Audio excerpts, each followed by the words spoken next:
Matiang'i needs Uhuru Kenyatta. Whether we like it or not, for him to be the president in the country, he needs Uhuru Kenyatta. Why?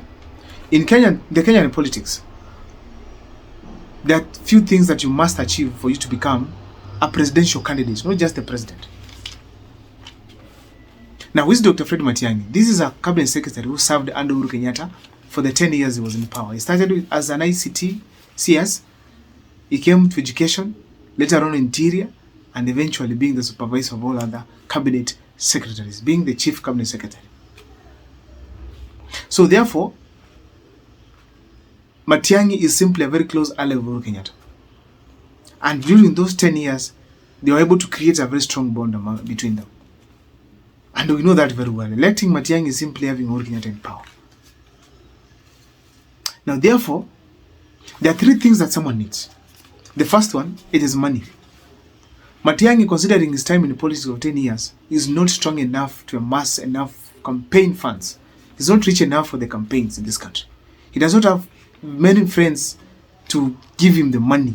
He needs Uhuru Kenyatta to connect him with some few people, some few individuals across the world for funds that are going to propel him in the campaigns. So therefore, Matiang'i, whether he likes it or not, whether as a country we like it or not, Matiang'i needs Uhuru Kenyatta for such few connections, for him to get funds to go and run this country. Run the campaigns. Because the presidency of Kenya is very expensive. You need billions of money for you to be able to campaign successfully and get into power. We all saw how William Ruto did it. We saw so many leaders doing them. So therefore, it's important that we can have Matiang'i getting funds and support from Uhuru Kenyatta. Uhuru Kenyatta is rich. He has the Mount Kenya billionaires. He has also other friends across the world. They can be able to fund this gentleman. Of course, after sending out a very nice deal. That is one. Number two, numbers. Uhuru Kenyatta is the kingpin of Mount Kenya until Rigathi Gachagua is confirmed in an election by, or maybe his party winning, or maybe having an agreement with Uhuru Kenyatta, or Uhuru Kenyatta stepping down, or the people of Mount Kenya simply speaking against Uhuru Kenyatta again, pushing him out of Mount Kenya politics. So therefore, being the kingpin, if he decides to support Matiang'i, it means that Matiang'i is going to have huge numbers of about 5 million votes plus to start with. If you add the 2.5 million from Kisii, because people don't believe that Gusii has numbers, within Kisii we can produce, and Nyamira can produce more than 1.5 million. If you go to Nairobi and other parts of this country where Gusiis are so many, that is another 1.5. So most likely you are going to hit 3 million. But we rarely participate so much in politics. But the moment Matiang'i confirms, people are going to register. And that is how he's going to get the 2.5 plus from Kisii. So Matiang'i can comfortably get to the ballot before any other thing, get to the campaigns with almost 10 million votes. Let me say 7 million. Now, it's an issue of getting a few votes from the entire country, which they are going to get. If it goes for Western, you'll get because of the track record of Matiang'i being a performer. Remember, as we speak right now, the Kenyan people need somebody who can deliver. And Matiang'i is known as a person who can deliver. He's not perfect, we agree that. But we need someone in this country who can take Kenya to another level, where we can see service delivery as a normal thing. It's not a thing to go and ask in funerals and beg people across. It's important that he comes into power. But now, therefore, the numbers from Kisii and Mount Kenya are crucial. So, if Mount Kenya is not there, if Uhuru Kenyatta is not there at all, decides not to support him, and Gachagua as well decides not to support him, who will give Matiang'i the numbers? Who will give Matiang'i the numbers?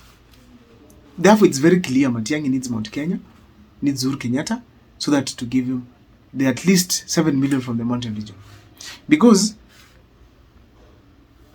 Kisii alone cannot propel him enough. If there's opposition in Mount Kenya, he cannot nobody can propel him that much. Therefore, it's important Uhuru Kenyatta supports him. Why not Gachagua? He's close to Uhuru Kenyatta than Gachagua. That's the only person you can count on. That is Uhuru Kenyatta. Another thing a person needs in this country, it is popularity. Remember, as we speak right now, there's no one is hurt like those people of the middle class who have been hurt by the policies of William Ruto. And those people can easily vote for Matiang'i because he makes things work. We have the police, teachers, doctors, all employees. William Ruto has really made the slips to be seriously squeezed. So therefore, it's not going to be easier for William Ruto to get their support if they have another alternative. Another group is the business people, particularly those are the low class. They really need somebody who can be able to make it work. And Matiang'i with the right people, he can be able to make that work. You know, one person that we need to believe in is Matiang'i because he does things from statistics. Before he makes a move, he uses the data either from Kenya Bureau of Statistics or the information from National Intelligence Service. That will be able to make him make the right decision. That's why we say Matiang'i is good to deliver. So therefore, it's very clear that the popularity in this country Matiang'i has. When he was a chief cabinet secretary, he worked very well under Uhuru Kenyatta. That impressed the people of Mount Kenya. He worked very well, Kisii people impressed. When he was streamlining the education sector, the entire nation was impressed. It was now very clear that the people were talking about Matiang'i. And there were even possibilities of him going for the presidency in 2022. But because of the selfishness of Baba, Matiang'i did not go for it. So therefore, it's very clear Matiang'i has the popularity. So, having the 2.5 million, let's calculate, having the 2.5 million from Kisii, then give Mount Kenya, say 6. That is already 8.5. Talk of the rest of the country to give him at least 3 million. Matiang'i will hit 10 plus strong in 2027. Assuming the youths collectively, or maybe 50%, decide to register and then vote for Matiang'i, Matiang'i will hit at least 15 million. It will be the most popularly elected president in this country. And that's why we are strongly saying, on popularity, he has. Now, following Uhuru Kenyatta's sentiments recently, Uhuru Kenyatta said, let's support agencies, go to the streets and do their job the way they're supposed to do it. Fight and protect your properties. Fight for your rights. Uhuru Kenyatta, in simple terms, rejuvenated the spirit in the agencies. That was a clear sign that he's speaking against the William Ruto's government. And now it was very clear that William Ruto did not actually get the names from Uhuru Kenyatta on who to appoint in Mount Kenya. So therefore, as we speak today, the 3 nominees did not come from Uhuru Kenyatta.